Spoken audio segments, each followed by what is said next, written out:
Chapter 28 Ahab. For several days after leaving Nantucket, nothing above hatches was seen of Captain Ahab. The mates regularly relieved each other at the watches, and for aught that could be seen to the contrary, they seemed to be the only commanders of the ship. Only they sometimes issued from the cabin with orders so sudden and peremptory, that after all it was plain they but commanded vicariously. Yes, their supreme lord and dictator was there, though hitherto unseen by any eyes not permitted to penetrate into the now sacred retreat of the cabin. Every time I ascended to the deck from my watches below, I instantly gazed aft, to mark if any strange face were visible, for my first vague disquietude touching the unknown captain, now in the seclusion of the sea, became almost a perturbation. This was strangely heightened at times by the ragged Elijah's diabolical incoherences uninvitedly recurring to me, with a subtle energy I could not have before conceived of. But poorly could I withstand them, much as in other moods I was almost ready to smile at the solemn whimsicalities of that outlandish prophet of the wharves. But whatever it was of apprehensiveness or uneasiness, to call it so, which I felt, whenever I came to look about me in the ship, it seemed against all warranty to cherish such emotions. For though the harpooneers, with the great body of the crew, were a far more barbaric, heathenish, and motley set than any of the tame merchant ship companies which my previous experiences had made me acquainted with, still I ascribed this, and rightly ascribed it, to the fierce uniqueness of the very nature of that wild Scandinavian vocation in which I had so abandonedly embarked. But it was especially the aspect of the three chief officers of the ship, the mates, which was most forcibly calculated to allay these colorless misgivings, and induce confidence and cheerfulness in every presentiment of the voyage. Three better, more likely sea officers and men, each in his own different way, could not readily be found, and they were every one of them Americans, a Nantucketer, a Vineyarder, a Cape man. Now, it being Christmas when the ship shot from outer harbor, for a space we had biting polar weather, though all the time running away from it to the southward, and by every degree and minute of latitude which we sailed, gradually leaving that merciless winter and all its intolerable weather behind us.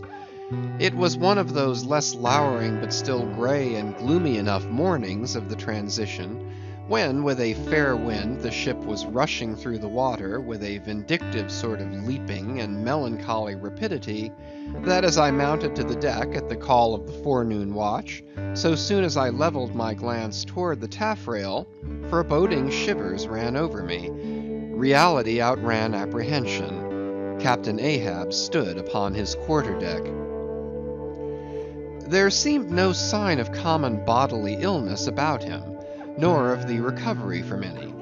He looked like a man cut away from the stake, when the fire has overrunningly wasted all the limbs without consuming them, or taking away one particle from their compacted, aged robustness. His whole high, broad form seemed made of solid bronze, and shaped in an unalterable mold like Cellini's cast Perseus. Threading its way out from among his gray hairs, and continuing right down one side of his tawny, scorched face and neck, till it disappeared in his clothing, you saw a slender rod-like mark, lividly whitish. It resembled that perpendicular seam sometimes made in the straight lofty trunk of a great tree, when the upper lightning tearingly darts down it, and without wrenching a single twig, peels and grooves out the bark from top to bottom, ere running off into the soil, leaving the tree still greenly alive, but branded. Whether that mark was born with him, or whether it was the scar left by some desperate wound, no one could certainly say. By some tacit consent throughout the voyage, little or no allusion was made to it, especially by the mates. But once Tashtego Sr., an old gay-head Indian among the crew, superstitiously asserted that not till he was full 40 years old did Ahab become that way branded, and then it came upon him not in the fury of any mortal fray, but in an elemental strife at sea. Yet this wild hint seemed inferentially negatived by what a grey Manxman insinuated, an old sepulchral man, who, having never before sailed out of Nantucket, had never ere this laid eye upon wild Ahab. Nevertheless, the old sea traditions, the immemorial credulities, popularly invested this old Manxman with preternatural powers of discernment, so that no white sailor seriously contradicted him when he said that if ever Captain Ahab should be tranquilly laid out, which might hardly come to pass, so he muttered, then whoever should do that last office for the dead would find a birthmark on him from crown to sole. So powerfully did the whole grim aspect of Ahab affect me, and the livid brand which streaked it, that for the first few moments I hardly noted that not a little of this overbearing grimness was owing to the barbaric white leg upon which he partly stood. It had previously come to me that this ivory leg had at sea been fashioned from the polished bone of a sperm whale's jaw.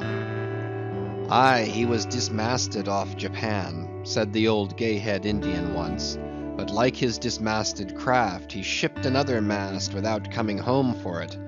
He has a quiver of 'em. I was struck with the singular posture he maintained.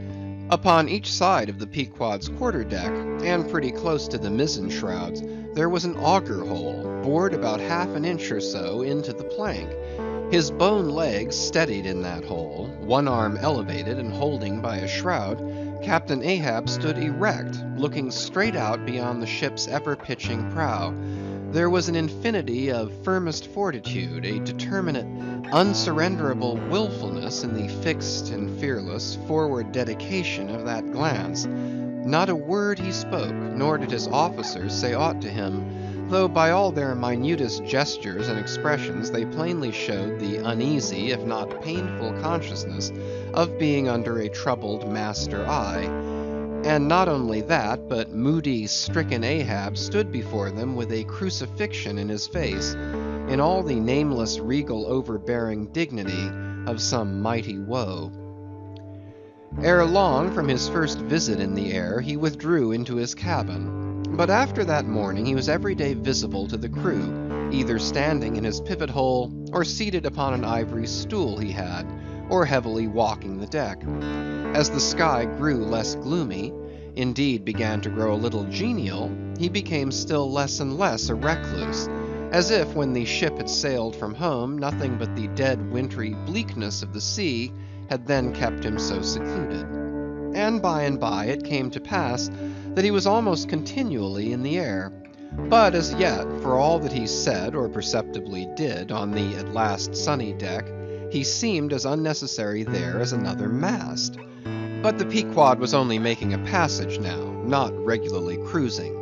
Nearly all whaling preparatives needing supervision, the mates were fully competent to, so that there was little or nothing out of himself to employ or excite Ahab now, and thus chase away for that one interval the clouds that layer upon layer were piled upon his brow, as ever all clouds choose the loftiest peaks to pile themselves upon.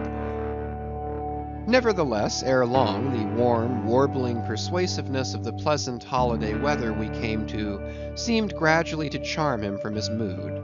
For as when the red-cheeked dancing girls, April and May, trip home to the wintry misanthropic woods, even the barest, ruggedest, most thunder-cloven old oak will at least send forth some few green sprouts to welcome such glad-hearted visitants, so Ahab did, in the end, a little respond to the playful allurings of that girlish air. More than once did he put forth the faint blossom of a look which, in any other man, would have soon flowered out in a smile.